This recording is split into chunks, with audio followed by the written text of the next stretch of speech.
thank you all. I'm Gary Hilderbrand.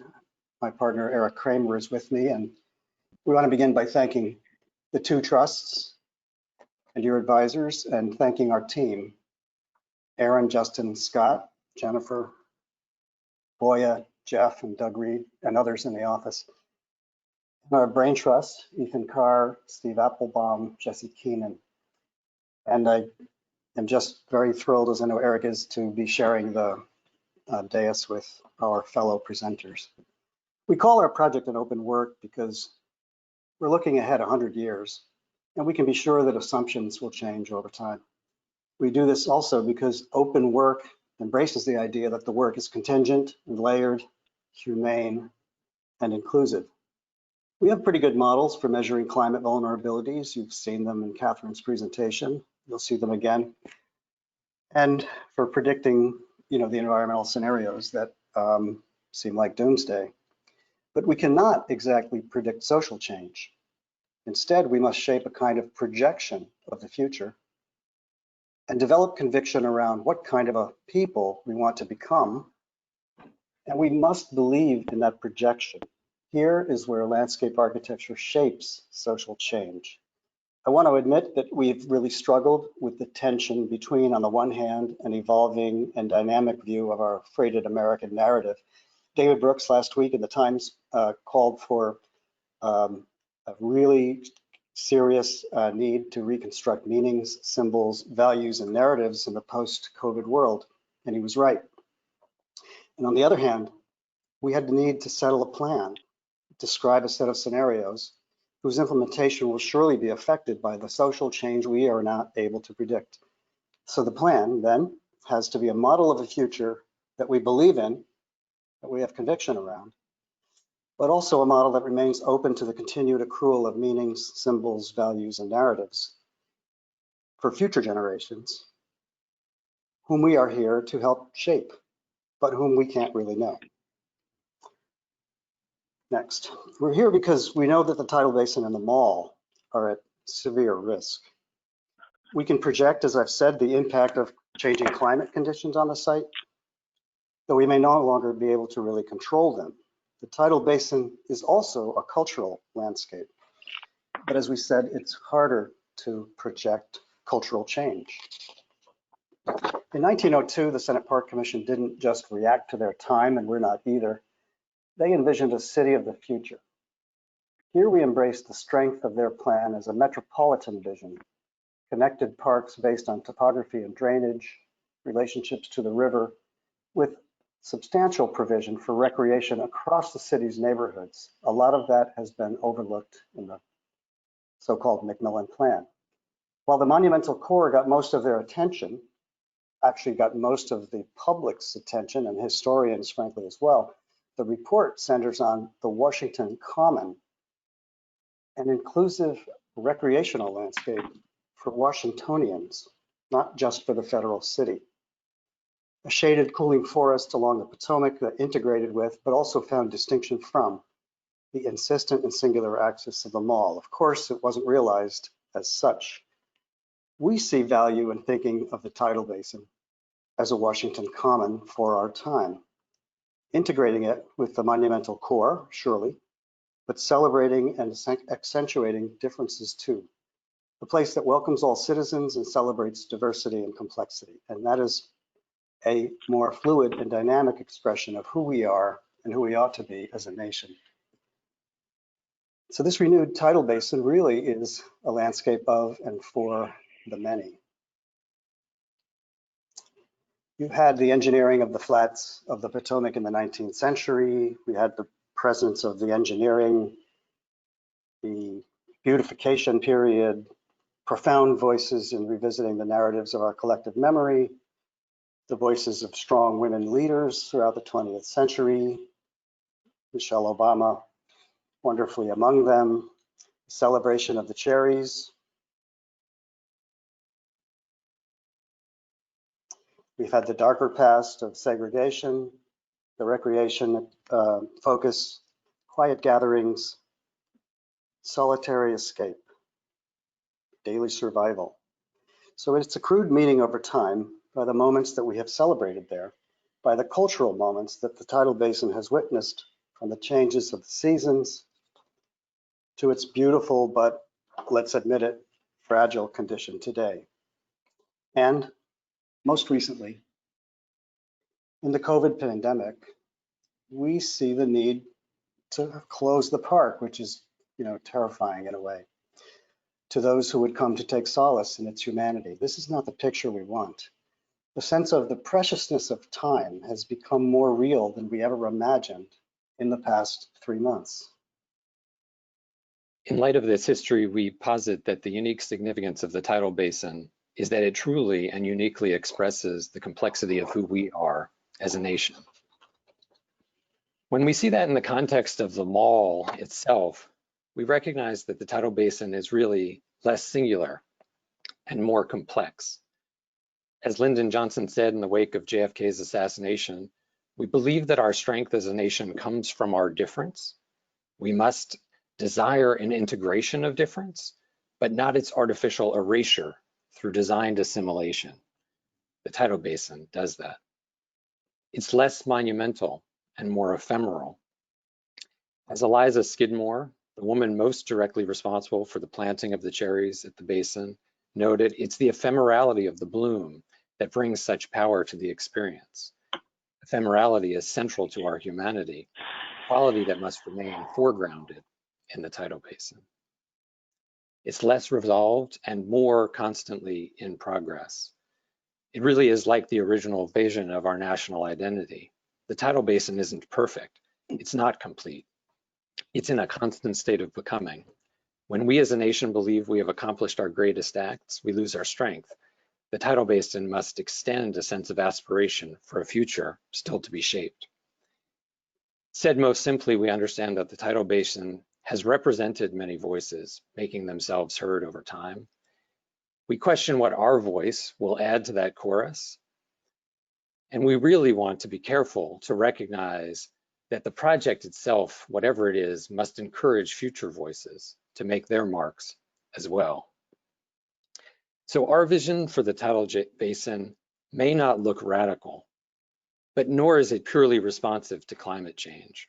It's a vision of a future where the essential qualities of the tidal basin are preserved and where its design realizes even greater power from the overlapping systems of the Mall and the Potomac, where it feels resolved and clear but not fixed and perfected, where it's equally a commemorative landscape, a recreational parkland, and an ecologically vibrant living system, and where the tensions amongst these systems, the experience of complexity, is at the heart of its beauty. We don't shy away from diversity. We don't pick a dominant force. Instead, we weave a way through and amongst them.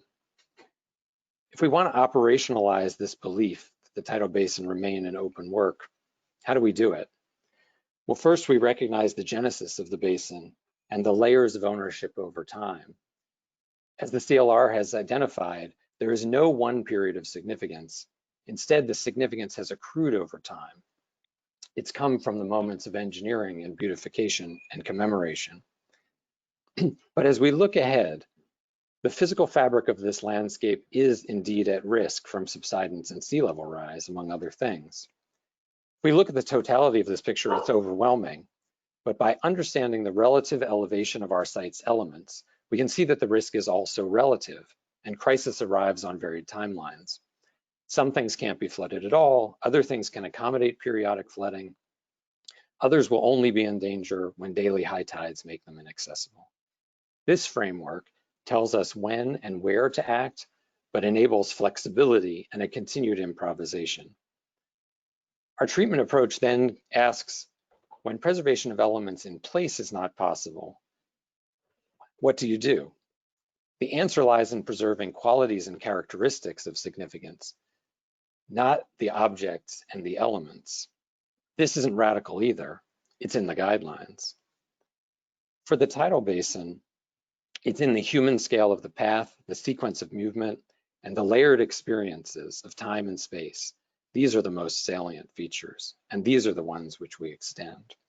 So we return to the framework, and we posit two new possible categories alongside rehabilitation. Those things that can be protected in place, we describe as reinforced, and those that are most at risk and need to move, we proposed migration, which is a relocation or reorganization, but a retention of collective identity and significance. It's a term that has cultural and ecological significance. But in addition to preservation, we project a series of measured interventions, and we never see this as a mega project, which collectively, much as in the past, accrue meaning and identity over time, shaping a new set of culturally significant elements. One of those is the Capitol Overlook. Here in the foreground, a platform marks the access that comes down from Maryland from the Capitol and meets the fluid edge of the Potomac. It latches itself onto the formal geometry of the urban plan, but it's integrated into a braided, more varied network of paths circulating around the basin. It's a moment of pause and a moment of revelation. So how do we realize this layered, dynamic, and contingent landscape over time? First, we understand the predicted inundation, modeling this out 100 years. And this is similar to what Catherine's team has shown us. And I know Walter's underlying assumptions are also shared there. All this puts the monumental core and the rest of the city at risk. Back to the existing condition, our first move, and we don't know exactly the sequence, but taking the traffic off the Cutts Bridge, which will of course be inundated, and moving it to Independence as a two-way system. Removing the seawall and embracing wetness at the edge. Protecting the mall with what we call Independence Rise in the middle, an overlook from which to experience the entire basin. Create protected uplands.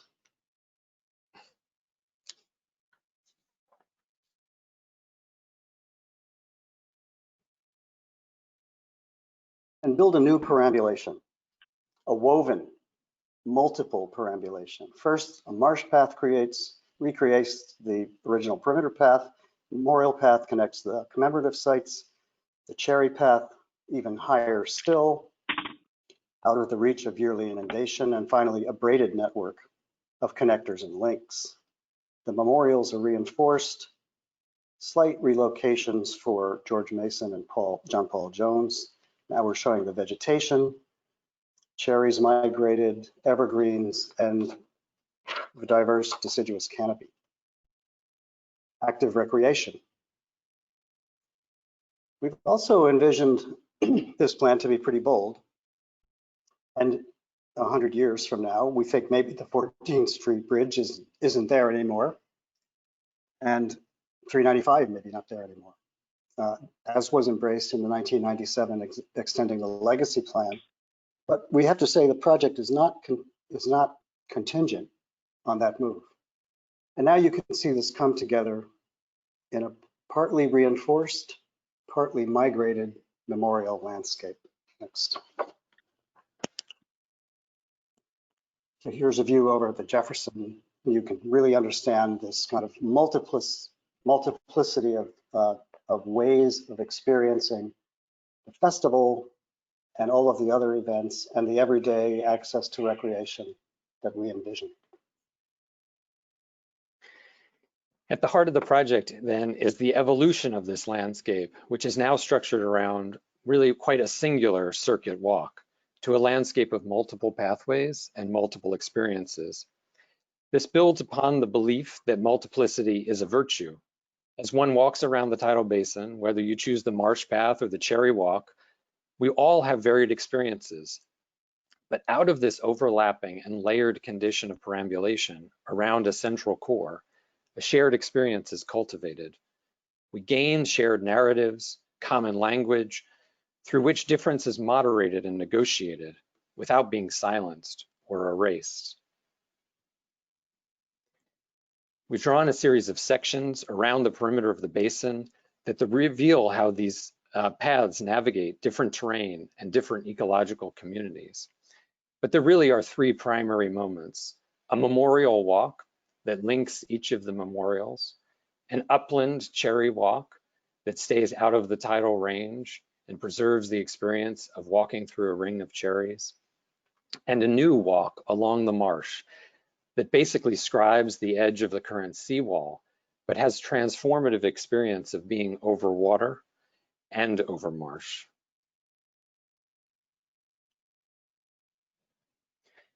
But we find the greatest expression where these paths, which are seemingly separate, come together and where experiences overlap.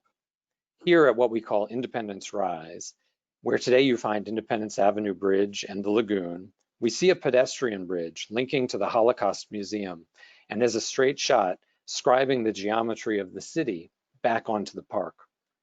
Elevated landform to the north protects the mall, creates an area for upland for cherries, and provides views to the north and to the south. A series of step terraces regularizes the Marsh Walk into a space for gathering and marking of the tides. Here, systems overlap and engage. It's a moment of richness and vitality. So this amount of change requires adapting our expectations. One of the primary expectations we talked about previously was the relationship between paths, tree, and water. We propose migrating this experience of the trees upland. We must find an alternative to the compacted, infertile soils that are saline at the edge of the basin.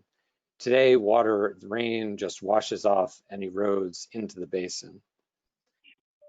Where runoff pollutes the basin today, we must build a robust soil upland, where rain percolates and is drained away as needed, and where saline inundation is blocked from below, where pathways are multiple, and we have the layers of canopy, cherry, and evergreen. We also propose this new waterside path, the Marsh Path, which enables an even more visceral experience of the tide, but which also finds significance in the evolving mosaic of plant communities that we can set in motion today, but which will evolve, migrate, and reorganize themselves into novel communities over time as conditions of tide and salinity change. This model of how environmental change enables reorganization within our communities is another potential metaphor for the fluid and constructive cultural evolution as well. Not mixture that creates evenness and homogeneity, but mixture that creates new and even more vigorous communities. We also have to rethink our approach to peak bloom, the hallmark of the Blossom Festival. Today, Yoshinos make up 70% of the collection, and it blooms almost on command within a 2-week period. But a cultural ecosystem events have aligned themselves with this natural phenomena. And as the climate warms, the window will likely shift earlier. We have to ask ourselves, how will the cultural ecosystem be impacted? We're also aware that the Yoshino relies on chilling hours, or the total number of cold hours, as well as ambient temperature to bloom. If winter is warm and ambient temperatures change, these blooms may become unpredictable. That iconic peak may be lost. In order to respond, do we diversify the species and extend the duration of the festival? Or do we find a new cultivar, potentially one of the Taiwanese cherries, to take the place of the Yoshino? Do these choices reset the cultural calendar? We have options, and we have time to make those decisions. We also again come back to the question of the Washington Common, to once again read the park as contributing to and integrally part of the monumental core, the narratives of this landscape and what it says about our cultural and national identity, but also as part of a much larger regional and park system of natural lands and bikeways and recreational facilities. And as a vital resource for citizens in increasingly hot times, where the powerful mitigation of canopy and proximity to the cooling breezes are the most inclusive and equitable kind of landscapes. And finally, really the question of what is a memorial landscape for our future. The Tidal Basin is the preeminent memorial landscape, not because of its memorials, but because it has content and meaning within its own fabric. We posit that we should not just look back, but any memorial should be a proactive guide for our future, as J.B. Jackson notes about the true role of monuments and memorials. So the Tidal Basin must remain an open work by and for the many voices, many experiences, and many moments in time. The Tidal Basin should be a landscape that celebrates diversity, and the beauty of overlap and engagement and complexity. It should be a landscape that feels integrative, but not forceful. It should be enriched by our individual and collective continued presence and engagement. It should be deeply humane. And so we end on a walk around the tidal basin, a perambulation that we can envision being realized by 2120. Thanks. Thank you all.